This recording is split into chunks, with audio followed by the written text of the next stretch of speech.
Hey guys, John here with a silver update. In this video I want to go through the Commitment of Traders report and actually just break it down so that you can go there every week yourself and actually even start tracking these numbers to help give you an idea of what's happening in the silver market, especially if you're a trader. You'll find this information quite useful, I think, if you don't already know it. And the reason why I had this idea is because this is the Wiley Trading Guide hardcover book.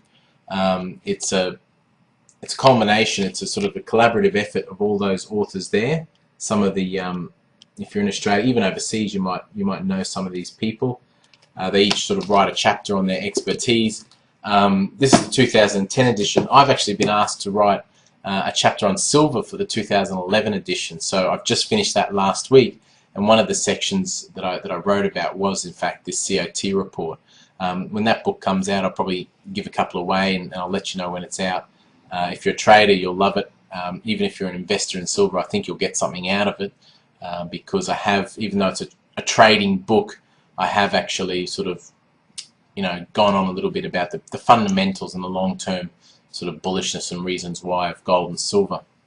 So I'll let you know when that comes out. But that gave me the idea to do this video. Obviously, I think it's something that everyone, as an investor in silver on this channel, should be looking at the COT reports. So I'll put a link below to where you can find this COT report every week, and let's just quickly go through it now. Okay, at the top there you've got the non-commercial, commercial, total and non-reportable positions. So they're your three types of traders. Total is the total, for some reason just the commercial and non-commercial. Now the commercial traders are people like your JP Morgans, your large bullion banks and whatnot. Your non-commercials are your hedge funds, your large institutions and speculators. So that's the two types of categories there. Your non-reportable positions are your smaller traders, smaller speculators, those who aren't, for whatever reason, don't have to report their positions. They're not big enough.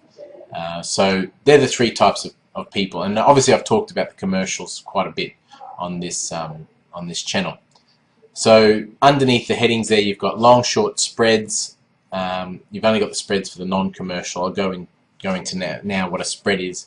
And you've got sort of the open interest underneath the headings. Now the open interest is just, if you add up the total column, long, and the total and the number of longs in the non-reportable position, that's how you get the open interest. So it really is just how many people or how many contracts are net long. It doesn't sort of include the shorts in the market. A lot of people get that confused. They think the open interest is the longs minus the shorts. No, the open interest is just the number of longs. Another word for that could be just total number of longs.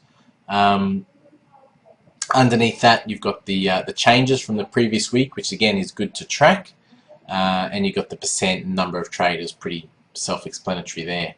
So just quickly explaining what the spreads column is in the non-commercial. In this instance, a spread is, if you think silver is going to move a certain direction over a period of months, but you don't want to suffer the drawdown or don't want to be subject to the daily grind of the silver market, what you can do is go long 1 month, short the other, and get the spread. It's almost like, it's similar to trading the gold-silver ratio in the sense of you're going long one metal, short the other.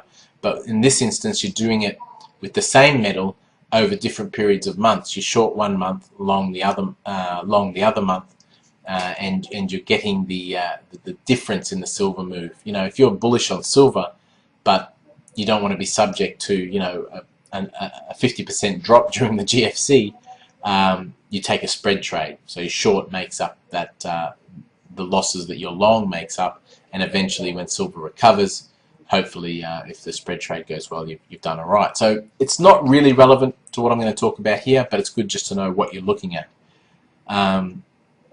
So you got the number of long, short 5,000 ounce Troy contracts, 5,000 Troy ounce contracts.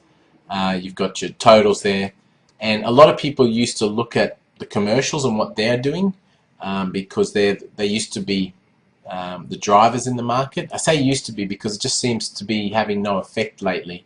ever since sort of a few months after Andrew Maguire and these lawsuits that came out, and JP Morgan closed their prop trading desk, and it just seems that the commercial clout has all but vanished. You know, there might still be some clout around, but they certainly have lost control of this market. And you can see that by silver making, you know, new highs. They're still short 86,000 contracts, and they're closing them. If you look underneath, you see they closed 2,000 contracts in the week, where they only closed less than half that in the long positions.